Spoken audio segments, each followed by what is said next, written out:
All right, welcome to the Prove It Live podcast. 1, 2, wait. It's still going. Put this over here. And ready? 3, 2.5. Go. Welcome to the Prove It Live podcast. I'm your co-host, Mike Freary, along with my other co-host here, Kevin McGovern. I'm with the Farm Baseball Performance Institute out of Waltham, Massachusetts. And my lovely friend, Dr. Kevin McGovern here is from Perfect Motion Sports Therapy. He's the owner and operator. Number one goal of our podcast is to bring you the most current, the most up-to-date and science-based, not scientific-based. I'm reading. I still haven't this memorized yet. Information, sports biomechanics. We hope that the information we share with you today will help maximize your potential in sport, and more importantly, it'll keep you healthy. You or your son, daughter, whoever is listening. We want to prove it live. It's the point of this podcast to prove it live to you. And so, welcome to today's show. We're going to start, Kevin. I know we're going to sort of launch a probably multi-episode topic, sports development. More specifically, baseball and softball, youth development. And I'm ready to roll. I think this is something we could talk about, for days and days and days. But I'm going to turn it to you, Kevin. Say, what's the very first thing? I think the way we want to do this, it's a lot to unpack with the sports development, youth sports development. There's programs, there's individual instruction, there's the social media gurus. What do you want to tackle first? I'm ready to go at whatever you want to go at. I'm ready. I like it. So first, I want to say Happy New Year to everybody. Happy New Year to you too, Mike. Happy New Year to you. So I think I always, when I'm trying to tackle something and trying to give, whether I'm presenting someone to something, is, to go over the basic definition. So the two words player development has one definition as far as I'm concerned, but many applications. I hear that word, and I'm sure you know better than me because you're in that market of competing against people or programs that say player development. So I guess I'm going to ask you, Mike, because you're the, what is your definition of player development? What does that mean to you? So glad you asked. So. Right? Whoop, whoop, softball. Exactly. So a couple things. You said it, there's you see it a lot. You go to, AU programs, websites of training facilities, words, player development or skill development, everywhere. Very rarely are they actually doing it. And I don't even think it's not a thing. But it's something that we deal with on a day-to-day basis. So, and this is the other thing that's really important to understand, that in most aspects, and I'm going to use hitting as an example, as I always do, it's a process. It's something that, I've heard I've heard, parents come into me and say, hey, my son or daughter was hitting with somebody and wasn't getting results. They went to this other person, and then the very next game, 3. Well, that's not how it works. That was luck, or that was just that person gave them some sort of confidence. I'm going to lay out how, for instance, hitting development would work.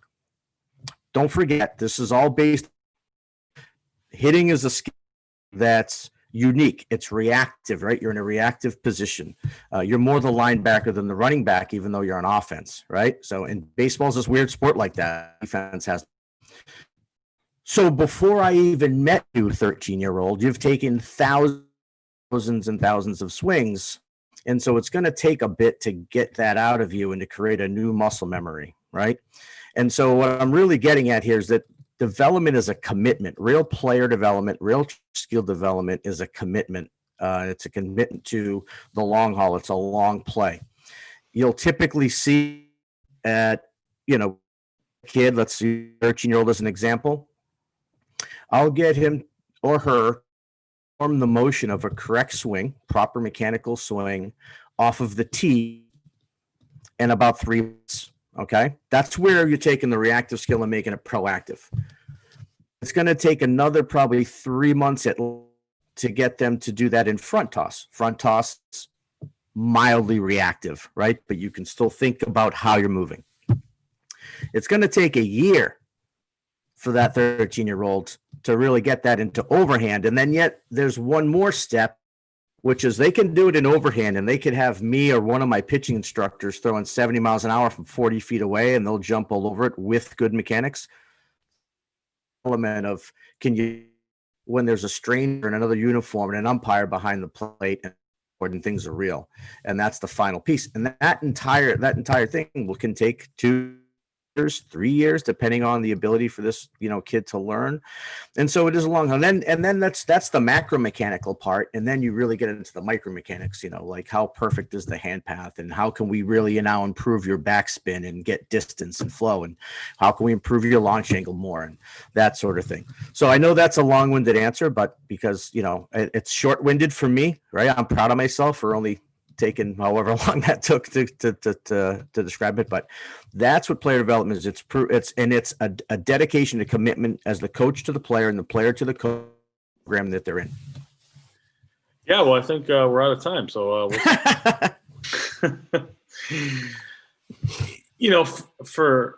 for me, and I see a lot of kids coming from these player development places. And what I see from my side of the fence here is just a complete lack of proper movement.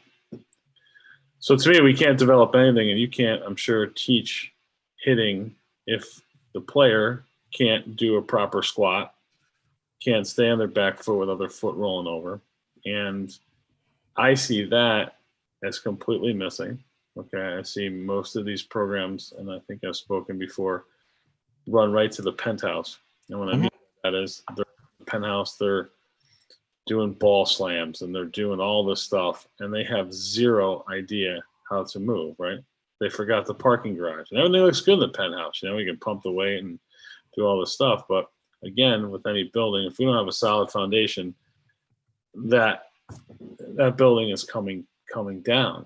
And, a lot of these programs have strength and conditioning coaches, I guess. You have to, some of these certifications, you actually have to pass a board exam, but I see it with my own colleagues. Just the basics of human movement are just completely gone. Why are they gone? Because kids are sitting in front of Xbox or PlayStation 5 now and playing video games, or their phone. My two daughters literally will sit next to each other and text each other.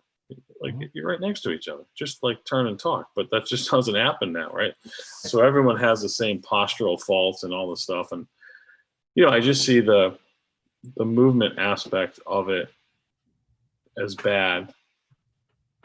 And then I see some of the drills and stuff that people are doing to improve movement as sometimes criminal. I don't know another word to say. It's probably, pushing it. But when I see something that is blatantly going to hurt, now, do they have the intention to? No one coaching sports has the intention of hurting somebody. But lack of knowledge, okay, and application of lack of knowledge, it's harmful. Hurting somebody, yeah, I can draw a line that's bad, real bad. What do you think? 100%. And I'm glad you kind of lassoed me and reeled me in here. You're talking about as the reason why this stuff takes so long. And I think that, you're living in the penthouse, out on social media, that they'll get you to think that do this one thing and you'll be throwing miles an hour.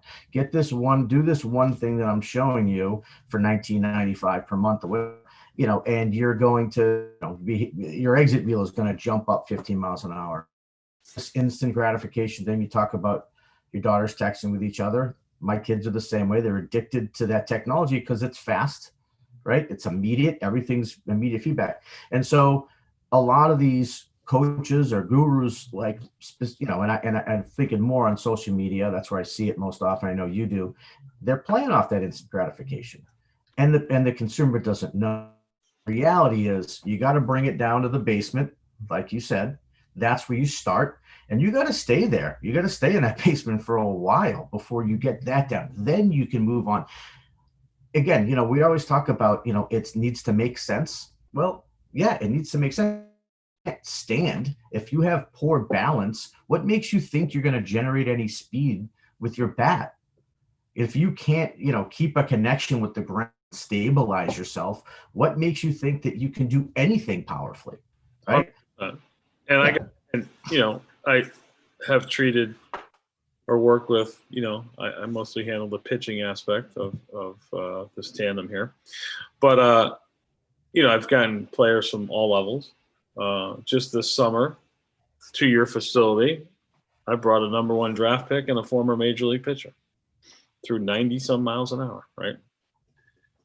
Had no control of his shoulder blades, could not really do a squat, but he pitched at the major league level because he's got this, you know, 1 out of every 1,000 talent to be able to throw 95 miles an hour. Sure. Okay. But he's hurt, been hurt, out of the game because he's hurt, because he doesn't have, like, he's got an unbelievable penthouse. We got a hot tub up there, we got a disco ball, we got flaming young, we have everyone. But his parking garage isn't good.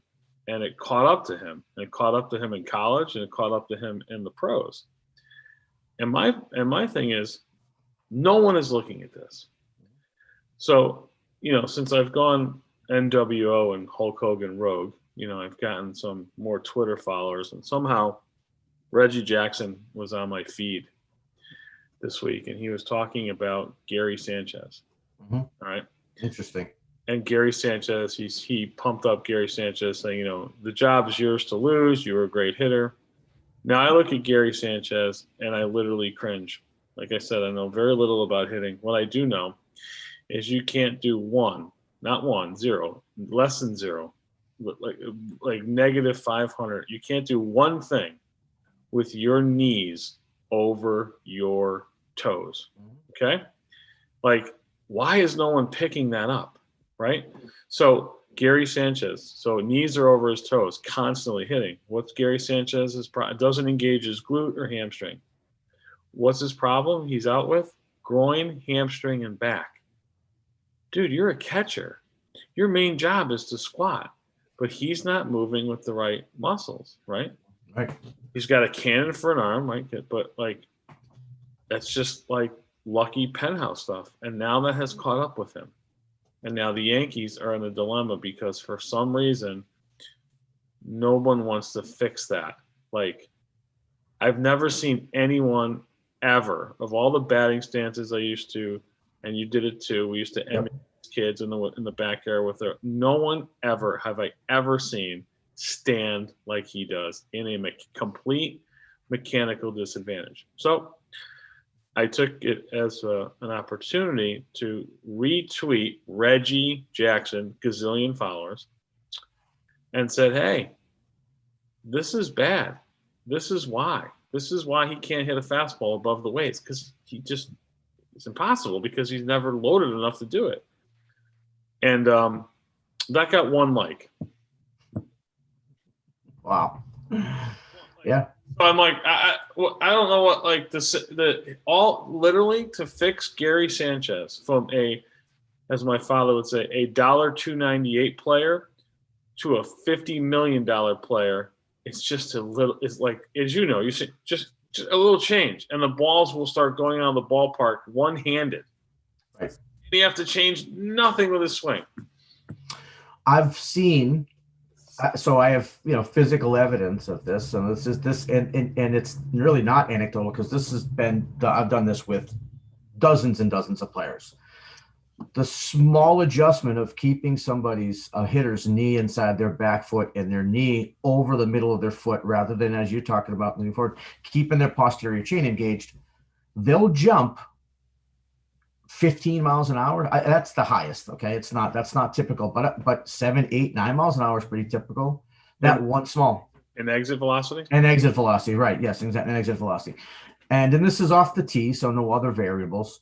And that's what, that's a micro mechanic, but it's so important. But again, that should be established already, right? That's not something you should find in an elite athlete, right? Like you talked about. They should already have that, right? But I'll tell you real quickly before you begin, I'll tell you why they don't fix it. Because if the hitting coach of some major league organization makes a change to one of their star athletes and he goes 0 for his next 8, whose job's on the line? I know. It's all about money. It's right. I remember like when A-Rod came back. Like I watched it when he had that hip. Now the Yankees were on the hook for, I don't know what, $28 million when they had to let him go. He had no glute, dude. So he went. So this goes back to, this is probably going to get us off on a tangent, but when are the medical staff and coaching staff blamed for a player's injuries or lack of performance? When is that ever going to happen? It's always the player. So there's this guy on Facebook, I don't even know his name, but he'll post some stuff, and they actually had David Wright. Like, what's the first thing that comes to your mind when you see David Wright? And I put down failed medical staff. And he texted, "What?" I'm like, well, what? I mean, the guys, as a medical staff and training staff, your job's to keep him on the field. Mm-hmm. These, right? So, I mean, unless you get hit by a tree, right? I mean, these are all strain things that continue to build. They never get fixed. So, how does someone look at Gary? How does the strength and conditioning coach of the New York Yankees, we know who that is, look at Gary Sanchez and say that is a good functional position? How? Yeah, I have no idea. You know what? I have to believe, and I'm taking a stab here, that maybe once they get to that level, he doesn't have input. I don't know. Maybe it's only the minor leaguers, right? I don't know. I don't have a real answer, but it shouldn't happen. It's that simple. And yeah, and it's kind of like crazy. So, so the other thing I saw this week, and I have not revealed it to you. This is the first reveal. All right, I'm ready. I went off. I literally, Mike, I did. I'm sorry. I went off the rails. I literally probably typed really hard and dictated really loud. Lots of all caps. Yeah, I had to, but then I took it down at the end because I just did. Okay, but I'm gonna call it out. Okay. The head baseball coach for the University of Maryland, which I believe is in the ACC. They are. Okay. Division I, right? Get scholarships go there. Okay. Yeah. On LinkedIn, and it's still there. Okay. Guy at shortstop. Okay. Guy up the first baseline. And what I'm about to tell you is absolutely 100% true. There's video. Jump throws. Practicing the jump throws? The guy would jump and throw to the guy at shortstop. The shortstop would catch it, jump, and throw it to the guy at first base. I said, a couple guys were like, "Oh, this is so great, so innovative." Real progressive. This is the dumbest thing I've ever seen. You're going to hurt somebody. If you promote this, you should lose your job. Like, what are you doing? When are we ever Derek G? I mean, it looks like the Derek Jeter throw. Yeah. Well, yeah, jump throws. And he got back to me. Oh, it's Mike. The language that he got back to me with made zero. Like, what? I'm like, what? I couldn't even. I just saw red. And then there was another Division I softball coach. Oh, you don't understand the I'm fair, but the trials and tribulations of baseball and how hard it is. I'm like, are you insane? Like no one's chasing you down trying to tackle you. Come on. Right. You get so I just said one, of course, to shut him up. All right, so let's jump hit. Right?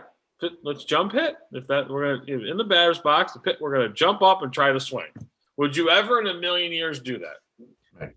No. But for some reason, we jump throw. Yeah. At that point, I'm like, I'm just taking this down. I just can't.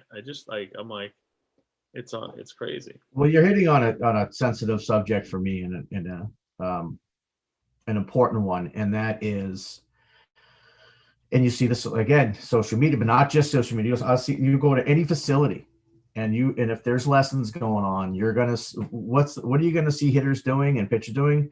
Begins with a D.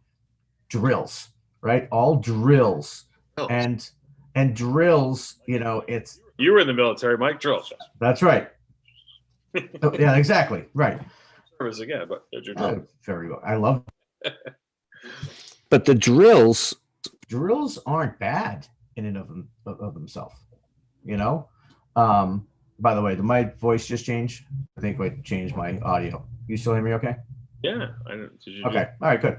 Nah, it's something popped up on my screen. So drills aren't bad. Let's say there's 200 drills, and I know there's at least 100, and I have a story for that in a second, but let's say there's 200 drills. Maybe 20 of them are good, 15 of them are good, but again, they should be used very specifically for the people. Yes, and for people that need it. As an example, a real basic one is something they call the high T drill. You'll see somebody put a T all the way up, and usually they'll put it on the top they'll turn a bucket over, put the T on top of that bucket, and pull it all the way up. So it's at like eye level. Okay. Now you would go, who's ever going to swing at that pitch, right? Of course you would. Now, it's not necessarily a bad drill for somebody who crashes their back elbow, right? They lift their front side, their back elbow comes underneath their wrist, which there's a million problems with that, but for someone like that, maybe to work on staying up here. Okay, that's fine. But at number one, it's not necessarily going to fix that issue because, they've researched this. You learn, your body, your brain will learn to do it properly in the drill. It doesn't necessarily translate into when you're actually when you're hitting in a live skill, right? But whatever. But that at least makes sense. When you have, and I've seen this happen at the college level, lining all their hitters up. Hey, everybody, we're doing the high T drill today. That makes no sense. It might make sense for one of the players there, right? Right. So back up real quickly to what I told you. I said at least there's 100 drills. We had this guy come in our facility. This is years ago. It first opened, and I had a partner at the time, and you know who he is. And he was very enthralled with this person because this coach, and I really don't remember his name. He's kind of toured the country and goes to these facilities. He's a former D1 college coach, and his claim was, "You give me an hour, I'll give you 100 drills to put these guys through." 100. 100. And so, of course, my partner was like, "Woo, that's awesome." And I was like, "That couldn't more. Right. Couldn't be more useless." Not quality, just quantity. Just quantity, and absolutely useless, and completely useless. And so, quantity, but a lot. Yeah. I'm sure you've seen, right? One I love too is the throw from behind drill, right? So I'll have a hitter facing the pitcher, and the coach isn't in front of the hitter where the pitcher would be. No, it's behind where the catcher would be, throwing balls front toss out towards the pitcher. Come on. That's a real drill? Swear to God, that's a real drill. So, again, what is the purpose and the expected result of that drill? I'll give you the answer to that. The alleged... alleged is a great word. Yes. The alleged purpose of that drill is for people that are really late and can't keep they're not hitting the ball on time. They're late. Okay, now almost 99 of 100 times when someone's late, their front foot's their heel's not getting down in time. But that's beside the point, right? So again, it's allegedly for that. Allegedly. And what it creates is lunging. It creates because they're going out and chasing after the ball because they have to hit it because coach said they should. But yeah, that's another drill. That's just one of the 100. What about maybe trying to get the core to turn? Whatever. Maybe get their front heel down in time, keep their hands back when they're here. They're, whatever. But that's what we deal with, right? So that's why, if you're a parent if you're an older player and you're looking for training, you really want to improve your skill, you really got to pay attention to, you got to do some research. You got to do your homework. A real easy thing is like, where are the players? Where are the former students of that place or program? Where are they? Good point. Right? Are they playing in college? Are they coaching somewhere? Right? So there's two things that I and probably you have to deal with too. Is, where did you play? Well, in my backyard. I played wiffle ball, right? So here's the difference between Mike Trout and Mike Frary. Mike Trout was born an incredible athlete, and no matter how hard Mike Frary works, he will never be Mike Trout as far as his athleticism, okay? But that doesn't mean that Mike Frary doesn't know just as much about the swing, the mechanics of the swing, and what the swing does, because he's a student of the game. That's right. When we talk about a coach, we have to talk about, are they a student of their craft? Whether they, okay? And the second, probably most important thing, and the hardest thing a coach has to do, is get someone to duplicate what you're trying to get them to do. You're trying to get their foot down. You're teaching them in a drill that they need to be able to duplicate. So as a coach, you have to be a coach, a therapist, whatever. You've got to be able to explain to them, I need you to do A, B, and C. They understand, they relate, and they can duplicate A, B, and C. Now, that variable doesn't include that somehow I played Division I baseball or football or basketball, or I rode a bus in the Carolina League from Durham to Miami. None of that helps you coach. Those might be game experiences. You can talk about, what it was and situations or whatever. But if you're a student of the game and study and get things to actually work, and then get someone to teach them to get a result, that's coaching. Like you said, when someone, the best thing that you said is when someone called your facility and said, where'd they play? Mm-hmm. No. And this is bring me to my it's a long way to bring me to my next point. Not where do they play, where do their students play, right? It's fantastic. Yeah. I'm going to ask you, Mike Frary. Mm-hmm. We can go to Florida right now, and I know the weather's nice, but there would be 100 miles between baseball facilities in Florida, right? Okay, maybe more. All right, maybe there's some outdoor fields. Okay. Yeah. Massachusetts, okay, just in your immediate area, in your 5-mile radius, are there 8, 10? There's in your boom. Like 5 square miles, right? 5 square miles. What do we got? At least 5 that just I thought up right at the top of my head, and I think there's at least one more. All have AAU programs. Yep. Okay. They all now tout development. That's they've finally hooked onto that. Okay. Don't do it. Same thing with physical therapy. There's one on every corner, right? Right. All right. And strength training. That's it. Okay. Look at any statistic anywhere in the world for back pain. Okay. Any look up physical therapy and back pain. Compare numbers. They're actually worse now. It takes more visits now to fix back pain than it did 20 years ago. That is a horrific result, right? Now, with a batting cage facility on every corner, with development, with AAU, with whatever, I would expect when I open up the New England Baseball Journal and see kids in college or pros, there would be like pages, right? Because it's not, they just haven't sprung up in the last 5 years. They've been there. And I don't see that, Mikey, because it doesn't exist. So we have all this stuff, all this opportunity. Why are the results 2 thumbs down? Well, you just gave me a chance to sort of pat myself on the back. I'm going to go get dinner. I'll be back. Our players are playing in college. Now, and this is a real easy way to determine, right? You don't have to be a rocket science to figure this out. Look at a program. Look at a travel program, AU program, any development. Now, truth be told, okay, in all fairness, not every program claims to be a development program. You do have the select and showcase programs right there, but more of them now than ever are touting that they develop and they train. And What does that mean? The select and show. What does that mean? good question. So a select program, they're going to go around. They recruit almost like a college program. They're going to recruit the best players. Okay, the most finished products they can find, and they might practice 2 or 3 times before they head out on the showcase circuit. Shouldn't those players get better, or no?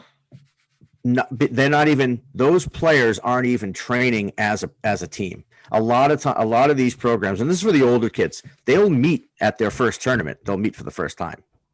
So this is a collection of kids. They do their own training with their own private instructors and stuff. So, why would I spend money for that as a parent? Narcissism. Oh, okay. All right. I thought that was the answer. I was just wondering. Status. The other thing is that these programs will tout that we're gonna travel the world. Your kid's gonna get seen by every program, every college coach out there. Of course, it's not gonna happen. Now, don't leave their office, especially now. Well, there's also a dead period going on, which is interesting because I'm about to get that. It has changed a bit. So you'll have good teams that are, say, a 17U team that are really strong, but their kids are from every different states, definitely from different towns, and they'll be good. Our team will have mostly been the same team since the age of 12 or 13 years old. You plug in 1 or 2 here and there as you go along, but we develop our team. So our kids, I'll be honest with you, when they're 11, 12 years old, the teams typically aren't that great because we're not turning kids away because, look, I don't believe in good or bad in baseball, right? I believe there's trained and then there's untrained, okay? It's a sport where you can learn how to be good at it, right? It's a learned dynamic. And so when I see an 11-year-old kid or a 12-year-old kid, like, I've never seen a great 12-year-old. I never will, right? I'll see a well-trained one. Wait. Right? All right. 12-year-old's not going to the pros from 12? Not going to the pros. They're not. You believe it or not. Little league no, right? There's no. Okay. No little league, no pipeline, little league to the big leagues, despite the words. Are you sure? Yeah, I'm pretty sure. Okay. As of today. We should probably. Yeah, we should research that just to fact check that. Okay. Okay. Right. Back. Hold on. Okay, I got that. Okay.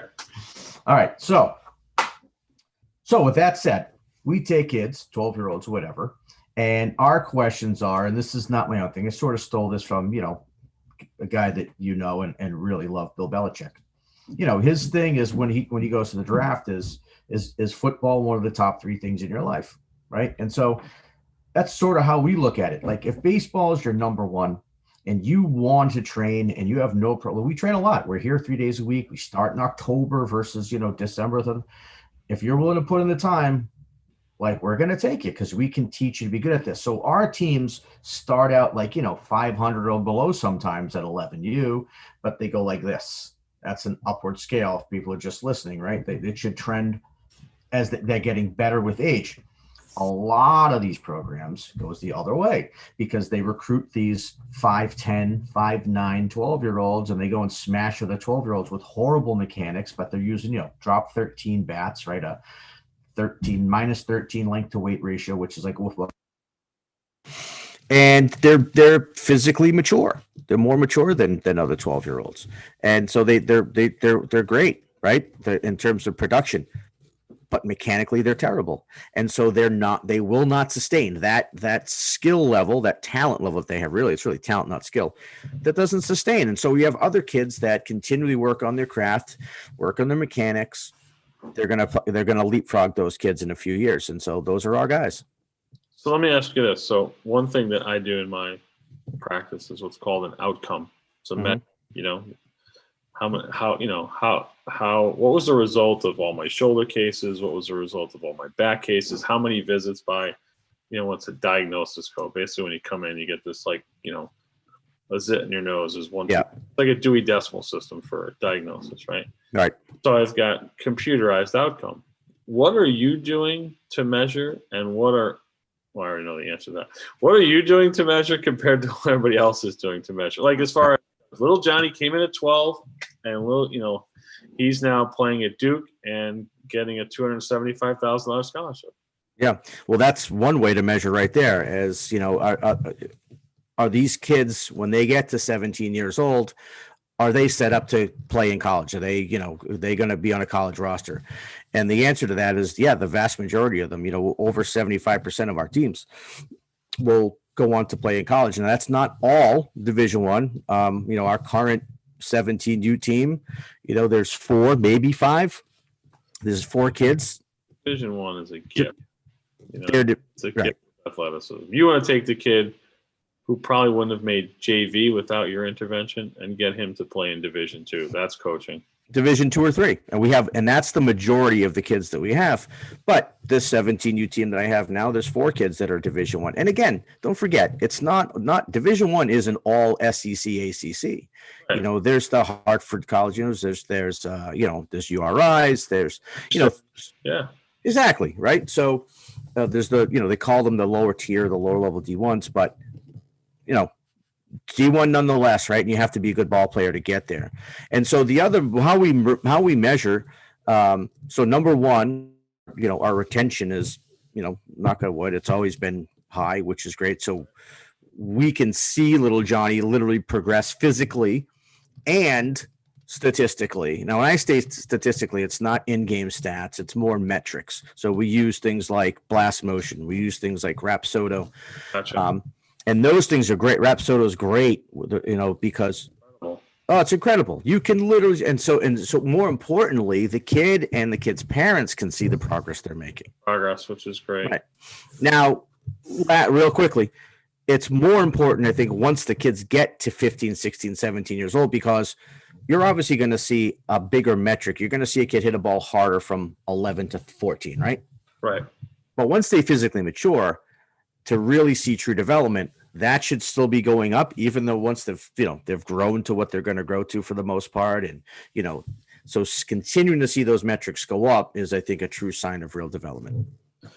So you brought up an interesting case. I mean, obviously we know that sometimes baseball isn't the top sport. A lot of times, a lot of people don't understand the nuances that, a missed strike call in the second inning can bring about another pitcher that you need in the 8th inning. And putting that together is difficult for the average fan who, like you said, wants instant gratification, right? Right. So every year, except last year, we, in August, everybody, and whether you're a baseball fan or not, a lot of people are glued to ESPN to watch the Little League World Series, where kids from all over the world come to Williamsport, Pennsylvania, and tons. I mean, and we're watching now when you and I were growing up, just the championship game was televised. Dude, now everything. I mean, you got the first round, the locals are it's crazy. And all playing, right? And they're good. I mean, these kids are good. They're moving around, they're playing, they're good. And then something happens. All right. And that's something is you kind of had touched on, when getting guys that are like 6 feet, 12-year-olds with a drop 13. It's something that I don't see being addressed from my standpoint, and that's puberty. So we have the kid who's 5'1", second baseman, and the next year he comes back, and all of a sudden he's 5'9" and can't walk or chew gum at the same time. And those are that 12 to 14 area is where I see a ton of injuries and then a ton of lacrosse players. That's right. They failed. They couldn't hit anymore. They were the big fish in the little pond.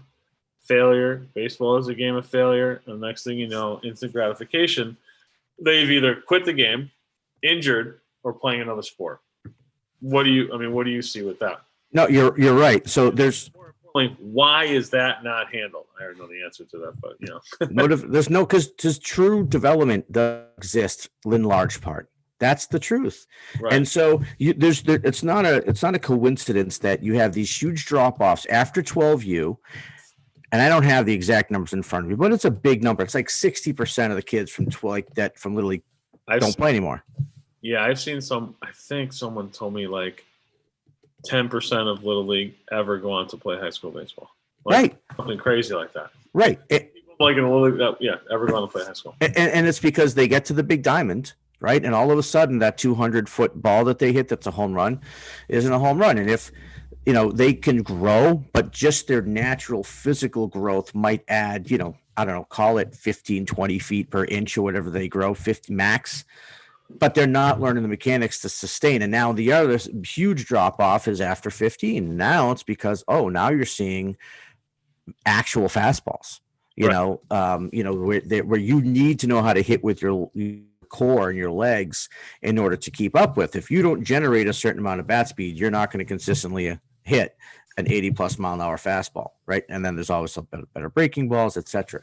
So those are the two huge dropping points, and it's because there's no development. And I will disagree with you a little bit on one thing, which is you said that Division I kids are sort of born. They're not. I'll tell you. You know how many D1 shoe-ins you see at 12 and 13 years on these towns, and every single year there's a new one. I hear the kids talk about, this kid, Johnny, he's so good. He had 30 home runs in Little League and blah, blah, blah. Almost none of them. I know of one. Almost none of them come to fruition. And because having that success early, not having a good mentor, coach, or instructor really hurts, because the people that don't know any better go, dude, you're amazing. You don't have to do anything. Just keep doing what you're doing. I guess what I meant by that, as you said before, 95 miles an hour is a gift. Oh, sure. For an arm, yeah. We're going to take you from 75 to 86, right. But 95 is a gift.